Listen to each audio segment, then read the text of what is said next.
प्रणाम। मेरे पास एक छोटा सा पप्पी है, यहाँ देखिए, इसको छोटा भैरव कह सकते हैं आप, है ना। और ये आपसे बात नहीं करना चाहता, बहुत शर्मा रहा है। देखो इसने मुंह छुपा के रखा है ताकि आप इसको देख ना ले। अभी नया है ना, थोड़ा अभी कैमरा देख के शर्मा जाता है हमारा छोटा भैरव। अरे भैरव जी हमें अपना चेहरा तो दिखाइए। अरे भैरव जी एक मिनट, वहाँ इधर देखो, हाँ उधर, ये देखो। इनको सबको, ये अंग्रेज लोग हैं, इनको हेलो बोलो, है ओम भम भैरवाय नमः बोलो। अरे ये शर्माना लगता है, आप लोगों से प्रसन्न नहीं है। चलो ठीक है, इसको ऐसे ही रहने देते हैं अभी मुंह छुपा के। ये बहुत ही प्यारा सा क्यूट सा है, देखो ये देखो, है ना। इसके सफ़ेद पाँव हैं आगे से, ऐसे, है ना। ये सुंदर सा, इसको ठंड लग रही है इसलिए इसको छुपा के रखते हैं यहाँ, क्योंकि फिर मुंह छुपा के वहाँ छुप जाएगा अपने आप। पाँव ऐसे रखो। इसको अपने पास रखते हैं और आज हम आपको यहाँ से बताएंगे कुछ खास विषयों के बारे में। आज का हमारा विषय है जन्म और मृत्यु। कौलांतक संप्रदाय, जैसा कि आपको मालूम है कि जन्म, मृत्यु और मृत्यु के बाद पुनर्जन्म में विश्वास रखता है। तो आज हम मनुष्य हैं, कहते हैं कि कभी हम इन जानवरों की योनि में भी रहे हैं, कभी हम इस वृक्ष की योनि में भी रहे हैं। तो सिद्धों ने, संतों ने, ऋषि मुनियों ने पुनर्जन्म और इन सब चीज़ों को बड़ी गहराई से जाना है। और जितना ये जन्म अनिवार्य तत्व माना गया, उससे भी अनिवार्य तत्व मृत्यु भी है, क्योंकि कहा गया जैसे ही आपका जन्म होगा वैसे ही ये सुनिश्चित हो गया कि अब आपकी मृत्यु होनी ही है। लेकिन संसार है ना, यहाँ पर बहुत सारी चीज़ें हैं। योगियों को कहा कि वो मोह माया से, इनसे दूर रहें और अपने हृदय में वैराग्य उत्पन्न करें, क्योंकि जब वैराग्य होगा तभी वो एक ऐसे सूक्ष्म मार्ग की खोज कर पाएंगे जो कि ईश्वर की ओर उन्हें ले जाएगा। लेकिन संसार बिल्कुल विपरीत नियम पर चलता है। अब जैसे मैंने छोटे सा भैरव यहाँ पकड़ रखा है, आप सोचिए कि जब मैं पृथ्वी पर आया तो मैं भी पला बढ़ा, ऐसा ही छोटा रहा होगा, छोटा भैरव जैसा ये भैरव था, है ना। ऐसे मुँह छुपाकर जैसे इसने छुपा रखा है। तो जीवन में बाल्यावस्था से लेकर बड़े होने तक हमें तमाम चरणों में से होकर गुजरना पड़ता है। हमें सुख भी मिलते हैं, दुख भी मिलता है, और हमारी चेतना और बुद्धि ये भी समय के साथ साथ बढ़ती जाती है, विकसित होती जाती है। और जैसे जैसे मन का विकास होता है, बुद्धि का विकास होता है, इंद्रियों का विकास होने लगता है और हमारी क्षमताएं थोड़ी सी बढ़ती हैं, वैसे वैसे विकार भी उत्पन्न होने लगते हैं, मोह भी उत्पन्न होने लगता है। और ये सहचर्यानुगत मोह है। अभी इसको देखिए, ये इसलिए ऐसे मुंह छुपा कर बैठा है क्योंकि ठंड है ना बाहर। तो अब मेरे बाजू से गर्मी मिल रही है, तो इसलिए यहाँ मुझे हीटर समझ करके छुप कर बैठा है। तो ठीक वैसे ही इसी तरह से संबंध बनते हैं पृथ्वी पे। अभी छोटा सा भैरव है, अब मैं इसके साथ रहूँगा, बैठूँगा, इसको देखूँगा, छूँगा तो इससे प्यार हो जाएगा। इसको देखूँगा, इसे सहचर्यानुगत प्रेम कहा जाता है। और धीरे धीरे ये सहचर्यानुगत प्रेम मोह में परिणत हो जाता है। और ये सकल तत्व हमें इस जीवन के प्रति रस प्रदान करते हैं। इन चीज़ों को देखकर हम जीवन को आनंद से भरा हुआ महसूस करते हैं कि जीवन कितना आनंद देने वाला, कितना सुखद है। लेकिन योगियों को इस आनंद से ऊपर उठकर भी आगे की जीवन को देखने की सलाह दी जाती है। कौलांतक संप्रदाय ये मानता है कि जन्म और मृत्यु यदि अटल है तो उनका पुनर्घटित होना भी एक आवश्यक नियम है। अभी मैं नहीं था, अज्ञात में था, अभी मैं दृश्य में हूँ, फिर कुछ समय के बाद पुनः अज्ञात में चला जाऊँगा।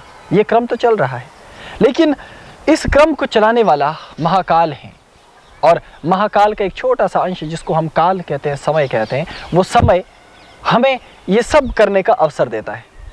आज ये छोटा सा भैरव पैदा हुआ है और बड़ा हुआ है, तो इसको पृथ्वी पर आने का मौका मिला है, जैसे मुझे भी मिला।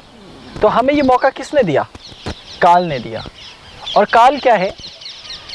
एक अजीब सा बहता हुआ समय, जिसको हमने समय का एक अजीब सा बहाव है, जो इस आकाश में फैला है, जो इस वृक्ष के पत्तों में फैला है, जो मुझ में फैला है, जो इसमें भी फैला है, जो चारों तरफ यहाँ फैला हुआ है। लेकिन हम उसे देख नहीं सकते, हम उसे केवल महसूस कर सकते हैं। वही काल अपने साथ प्रवाहित होकर, जिस प्रकार नदी अपने जल के भीतर मिट्टी के कणों को बहा कर ले जाती है, ठीक वैसे ही ये समय, ये काल हमारे जीवन को अपने साथ बहा कर ले जाता है। हमारे जीवन की प्रत्येक घटना को वो अपने भीतर कैद करता जाता है। फिर वो आप पर निर्भर करता है कि आपने उस काल के उस पटल पर क्या लिखा है, क्या अंकित किया है। तो जीवन जब आपको पता ही है कि इसमें मृत्यु अटल है क्योंकि आपका जन्म हो चुका है, तो ऐसे में प्रश्न ये उठता है कि अब जीवन में क्या करना चाहिए। क्या हमें इस बात की तलाश करनी चाहिए कि मैं पिछले जन्म में क्या था, या इस बात की चिंता करनी चाहिए कि मुझे भविष्य में क्या होना है, या दोनों ही छोड़कर ये सोचना चाहिए देखो पिछला जन्म भी कुछ नहीं होता, अगला जन्म भी कुछ नहीं होता, खाओ पियो और मौज करो, अभी की ज़िंदगी को जी लो। क्या केवल इतना ही हमें सोचना चाहिए? मेरा ख्याल है कि ये आपकी अपनी बुद्धि और विवेक पर निर्भर करता है। क्यों भैरव जी, मैंने ठीक कहा ना? ये आप पर निर्भर करता है कि आपका अपना विकास कितना हुआ है, और विकास को निर्धारित करने के लिए आपको पृथ्वी पर छोटी छोटी घटनाओं को देखना होगा। जैसे एक नन्हे से बालक को जिसने पहली बार कद्दू की बेल देखी हो या खीरे की बेल, उसे ये नहीं मालूम होता कि खीरा कैसे लगता है, क्योंकि वो पैदा हुआ है, अभी उसे संसार का ज्ञान नहीं है। तो कभी आप एक छोटे से बच्चे को अपने साथ किसी खेत में ले जाओ, या अपने घर के पास किसी डब्बे में मिट्टी भरकर उसमें कुछ खीरे के बीज उसके सामने लगा दीजिए और उसको समझाइए कि देखिए ये जो बीज हैं एक दिन इससे बहुत बड़ी बेल निकलेगी और उस पर खीरे लगेंगे। तो उसके लिए ये इतना आश्चर्यजनक और कौतूहल वाला विषय हो जाएगा कि वो हर रोज़ जैसे ही आपने वो बीज मिट्टी में डाले और पानी डाला तो वो उसी क्षण पूछना शुरू कर देगा कि अच्छा ये बेल कितनी देर में आएगी, अभी तक तो आई नहीं है। फिर कुछ देर और बीतेगा तो फिर पूछेगा देखिए अभी तक वो बेल क्यों नहीं आई। एक रात और गुजरेगी, सुबह होगी और सुबह उठते ही बिस्तर से सबसे पहले उस डब्बे के पास जाएगा और देखेगा कि क्या उस डब्बे में कोई बेल निकली भी है या नहीं निकली है। इस तरह से वो इंतज़ार करते करते थक जाएगा। एक दो दिन बीत जाएंगे लेकिन उससे कोई बेल नहीं निकली उसे दिखाई देगी, तो थोड़ा हताश होगा, निराश भी होगा कि पता नहीं अब बेल आने वाली भी है या नहीं। लेकिन तीसरे चौथे दिन वो अचानक खुशी से चिल्लाता हुआ आएगा और तालियां बजाते हुए कि अरे बेल निकल गई, बेल निकल गई। तो एक छोटा सा पौधा, एक छोटा सा अंकुर वहां से प्रकट हुआ होगा और वो उसके सामने ही धीरे धीरे बढ़ेगा, फिर एक बेल बनेगी और उस पर एक छोटा सा खीरा निकलेगा नन्हा सा, और एक छोटा सा कद्दू निकलेगा और धीरे धीरे वो बड़ा होगा और वो बच्चा उसको बहुत ही कौतूहल से देखेगा। तो ये जीवन का एक सिद्धांत है कि इस तरह की घटना से हम क्रमशः विकसित होते हैं और क्रमशः चीज़ों को समझते हैं, और ये समझ धीरे धीरे परिष्कृत होती चली जाती है। फिर हमारे लिए कद्दू का उगना या खीरे का निकलना ये कोई कौतूहल का विषय नहीं रह जाता।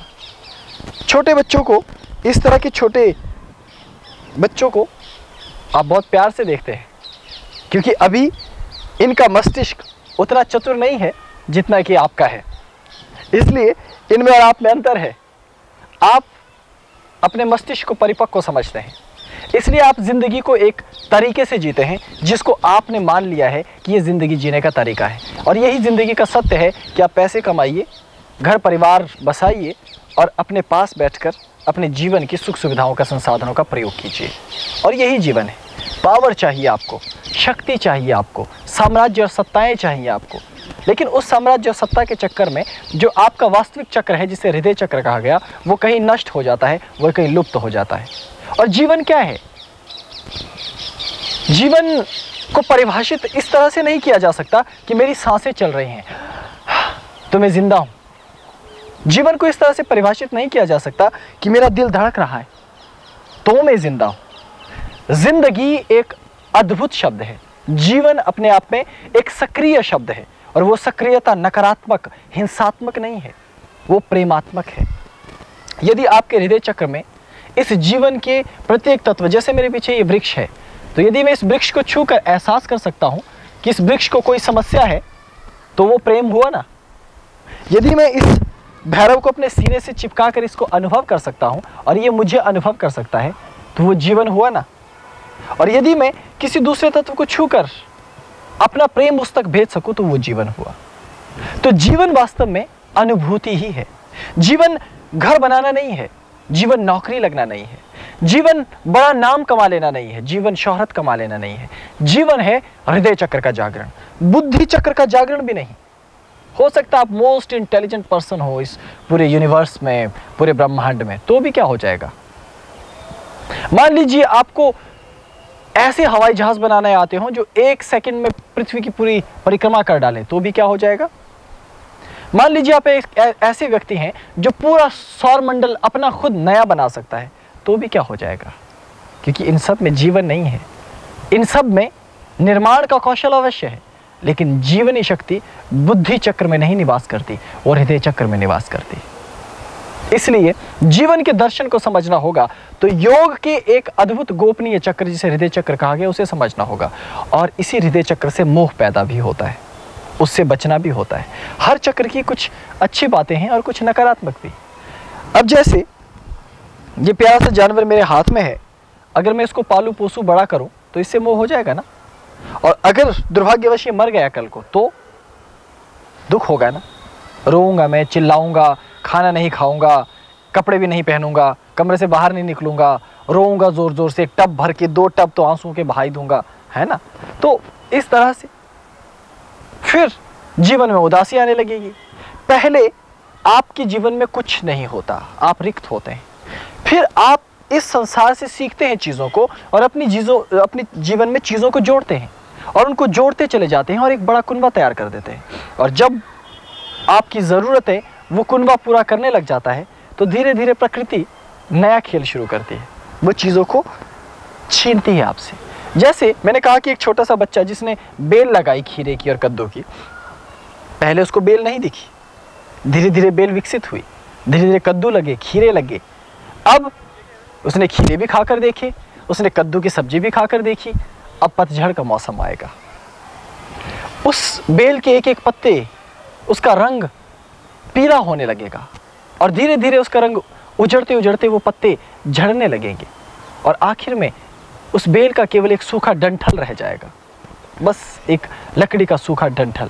और धीरे धीरे वो डंठल भी सड़ने लग जाएगा और अंत में उनके हाथ में कुछ नहीं आएगा और कहानी समाप्त हो जाएगी। तो वो बच्चा जिसने इतने प्यार से एक छोटी सी कॉम्पल को फूटते देखा था और बड़े बड़े पत्तों को उगते देखा था और खीरे और कद्दू की बेल के आगे अगर आपने गौर किया हो तो स्प्रिंग जैसे गोल गोल गोल गोल छल्ले से बने होते हैं, वलय।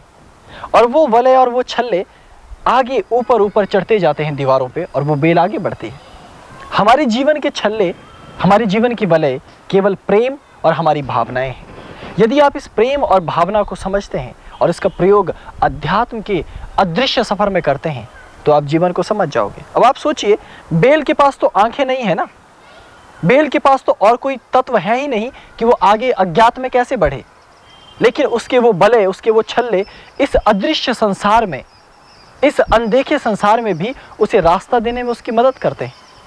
ठीक वैसे ही यदि तुम्हारा हृदय चक्र और तुम्हारे हृदय चक्र में ये जीवनी शक्ति, जीवन को समझने के लिए प्रेम तत्व और भावनाओं का सर्वोच्च शिखर हो, तो तुम इस अदृश्य में से भी ईश्वर का वो अज्ञात का सफर महसूस करने लगोगे और तुम बिना कुछ देखे, बिना कुछ पाए, बिना कुछ समझे भी बहुत कुछ समझने लग जाओगे और तुम अदृश्य में भी अपना रास्ता तलाशने लगोगे।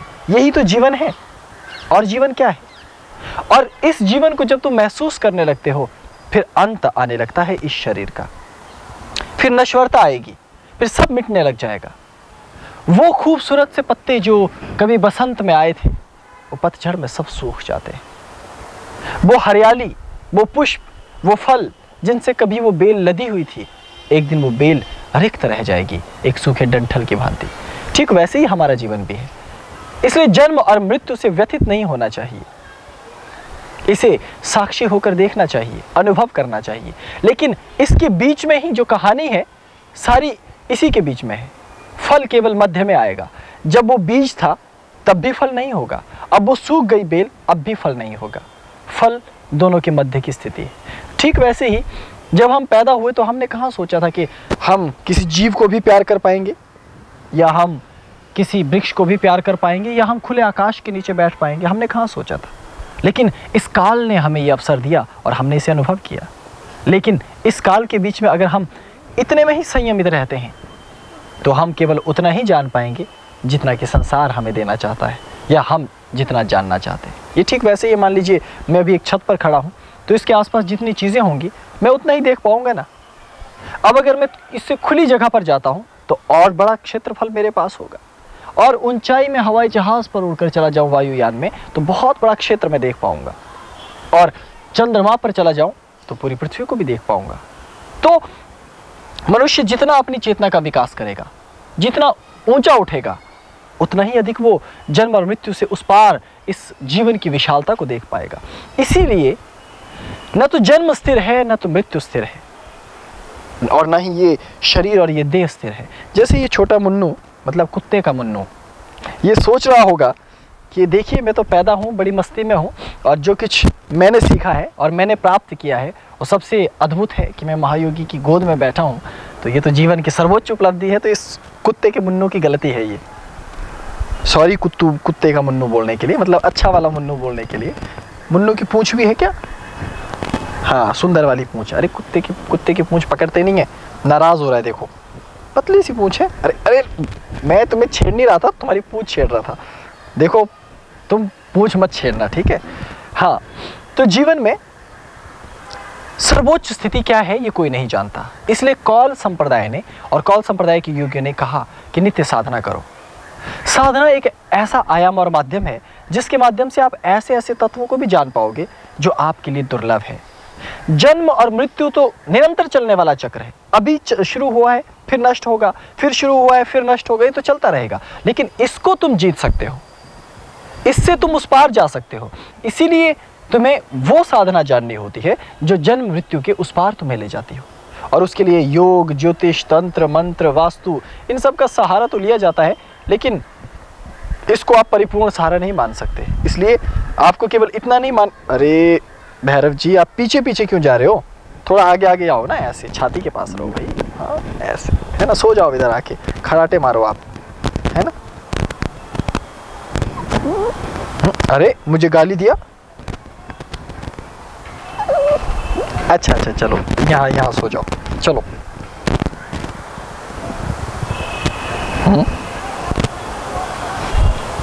कुछ नाराज हो रहे हैं भैरव, लगता है जन्म मृत्यु की बात सुन के। कह रहे हैं कि आपने मेरी बात अधूरी रख दी, है ना, और मेरी पूंछ खींच ली।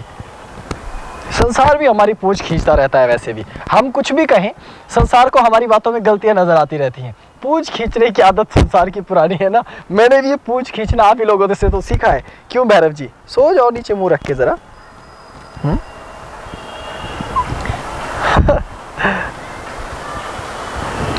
तो योगियों ने इस सिद्धांत को समझा है और उन्होंने इसके लिए अनेक साधना पद्धतियां दी हैं। हालांकि हमने अपने संप्रदाय में पंचकोश गमन और शिवत्व और मोक्ष, इस प्रकार की साधनाओं के द्वारा ये साधकों को बताया कि वो कैसे जीवन मृत्यु के चक्र से उस पार जाने के लिए क्षमताएं अर्जित कर सकते हैं। लेकिन वो क्षमताएं केवल मंत्र में ही निहित नहीं होती।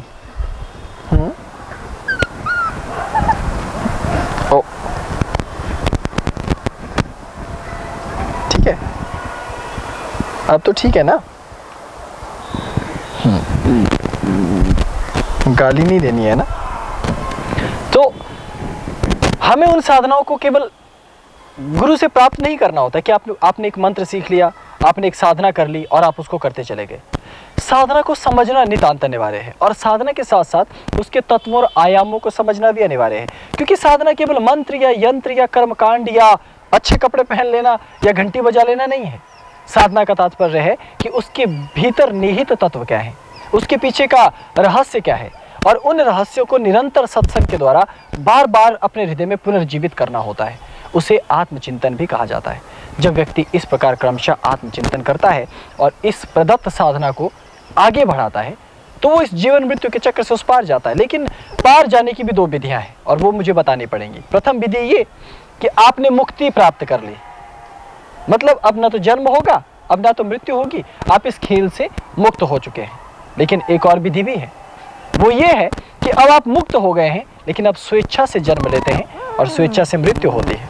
तो आप दोनों की प्राप्ति ही अपने आप कर सकते हैं, मतलब अपने चयन, अपने चुनाव के अनुसार कर सकते हैं। और ऋषियों ने, गुरुओं ने, सिद्धों ने ये प्रणाली आपको दे रखी है।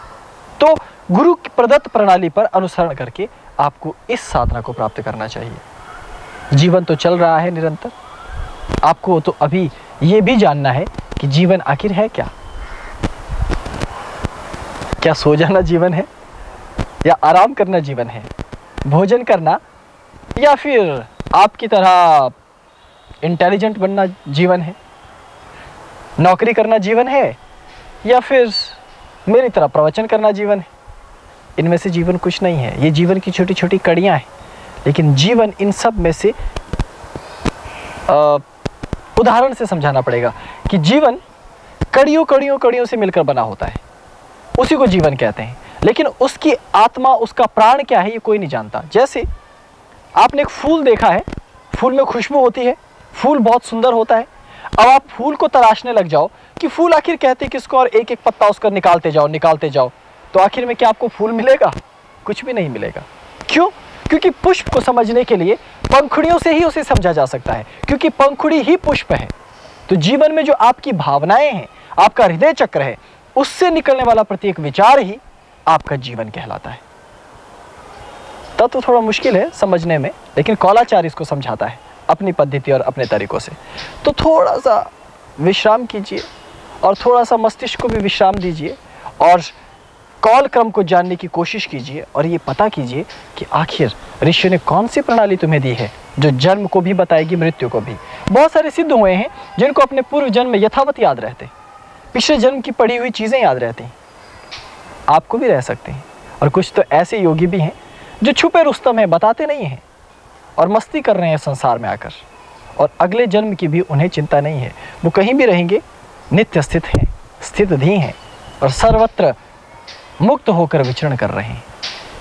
तो ऐसी योगियों की जय करनी होगी ना आपको भी और हमें भी। तो इसलिए इस सिद्ध परंपरा को जानो और जन्म मृत्यु के बंधन से ऊपर उठने का आज से ही प्रयास कर दो, क्योंकि समय तो गुजर रहा है ना, बीत रहा है। एक दिन और बीत जाएगा, एक दिन और बीत जाएगा और तुम मृत्यु के एक एक पल, एक एक क्षण निकट जा रहे हो। मृत्यु कभी भी तुम्हारे दरवाजे पर आकर दस्तक दे सकती है और तुम्हारी तैयारियां तो भी हैं ही नहीं। तुम तो शून्य हो। अगर तुम्हें इसी क्षण मरना पड़ जाए तो सारी कहानी खत्म हो जाएगी तुम्हारी, ना तो कुछ आगे है ना तो कुछ पीछे है। इसलिए मुझे बार बार तुम्हें लताड़ना पड़ता है, छेड़ना पड़ता है कि जागो, क्योंकि मृत्यु का समय कभी भी आ सकता है। मैं डरा नहीं रहा, मैं तो सचेत कर रहा हूं ताकि तुम साधना कर सको, ताकि तुम अपने जीवन में जागरण के लिए तैयार हो सको, ताकि तुम्हारे जीवन में नयापन आ सके। अभी जन्म मृत्यु का ये जो सार रहस्य है मैं यहीं समेट रहा हूँ, केवल इतना इशारा करके कि जाग जाना और तलाश करना उस साधना की, तलाश करना उस रहस्य और मर्म की जो तुम्हें गुरु से प्राप्त होगा, और कौल साधना अवश्य करना जो जन्म मृत्यु के उस पार ले जाकर तुम्हें मुक्त भी बना सकती है और मुक्त भी बना सकती है। और वो दोनों मुक्त कौन है ये मैंने आपको बता दिया है। हमारे भैरव जी सो गए, इनको अब सुलाने के लिए कहीं आगे ले चलते हैं और आपसे फिर मिलते हैं। ओम नमः शिवाय, प्रणाम।